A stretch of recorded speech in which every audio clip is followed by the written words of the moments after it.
City are reportedly close to giving Bernardo Silva a new contract. Gab, he has a deal currently through 2025 and he's 27 years old. Is that the right move? You would be happy with that? Well, obviously it looked like he was moving on in the summer. Certainly. I'm imagining it has to do with the fact that maybe he's not as well compensated as his teammates, because contract length, no, there's no reason to talk to him now, right? Right now, what you would normally want to do, I would imagine, is you've got Gabriel Jesus, Riyad Mahrez, Raheem Sterling, all out of contract in 2023. Yeah. I would imagine that they would be priorities, because either you sell them or you extend them. Well, they're older. Like Mahrez is older, much older than Bernardo Silva. Yeah, and so maybe you don't sell Mahrez. Yeah. Maybe you think of, but the funny thing with Bernardo Silva is he's just been so good. So maybe it's a shorter term extension. Yeah, so like you can give him a raise. Cancelo just signed a new contract. That kind of deal. Yeah, exactly. Thomas Muller says nobody from Bayern has approached him about a new contract, Gab, because the current one expires in 2023. Does this mean anything? Are you surprised? Nine! It means nothing. I mean, like as if he's going to go to Newcastle or something. Everybody knows. I saw headlines like, Newcastle and Everton boost as Thomas Muller says he hasn't been offered. I'm like, really? Please. Like, listen, and Thomas, for all the nerds out there who watched Star Trek, he's like the doctor who's a hologram and he can't exist outside of the holodeck. Like Thomas Muller, I cannot imagine him in a shirt other than Germany or Bayern. It's not like, I haven't been offered a new contract. Let me tell my agent to go talk to other clubs. He's just going to sit there. They'll probably give him a year-by-year contract because he's older now, and then he moves upstairs. To me, no question about that. No. Everton have been busy, Jules. Not only do they have a new manager, Frank Lampard Jr., they also brought in Dele Alli for a fee that could rise to $40 million and picked up Anwar El Ghazi and Donny van de Beek on loan. Your thoughts? Yeah, I think he looks good on paper. I want to see, finally Donny van de Beek is going to play in the Premier League, which is great considering he's been here for 18 months. But yeah, it's good. Let's see what Dele Alli can bring to this team, what Lampard can do with him, if he can resurrect his career or not. It'd be quite interesting.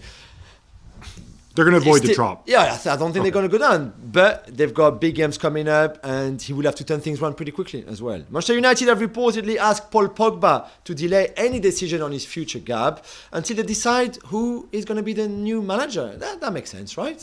They can ask, but Pogba's still going to do what he wants. If he gets a great deal somewhere, he's going to go and take it. No, I think this is going to, like as you said before, he's back. He's going to play soon. Yeah. I think they've got that offer on the table and they'll wait and see and take his time with it.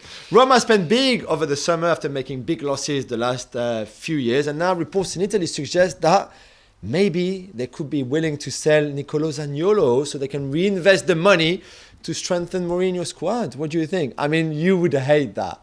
He's got a contract, again, this is all contracts. He's got a contract that's expiring in 2024. Who knows what the future is going to bring. Even bringing up the issue of selling Zaniolo now makes zero sense because he's still coming back from injury. So you're not going to maximize that. No, that's true. So the reality is Roma have spent enormous amounts of money. They've made enormous losses. And they want to continue building. They're committed to Mourinho's project. But the idea that it makes sense for them to cash in on Zaniolo now is just simply incorrect. Maybe in the summer, maybe if Italy qualify for the World Cup, maybe if Italy win the World Cup, let's have this conversation later. Maybe. Gio Lo Celso leaves Spurs on loan to join Villarreal. Is this what Unai Emery needed?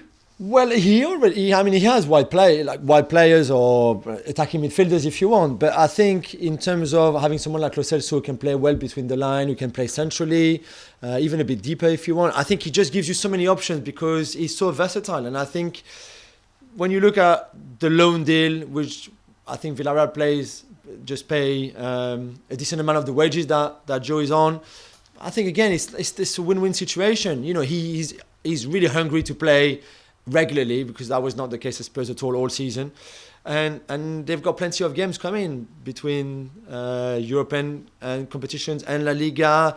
They have to climb up the table in La Liga as well to finish at least top 6. So I think it's great. It's a great option to have to add to already a good squad. I think people also forget what an effective player he was when he was in La Liga before. At Betis, of course, scored a lot of goals. Yeah, he was.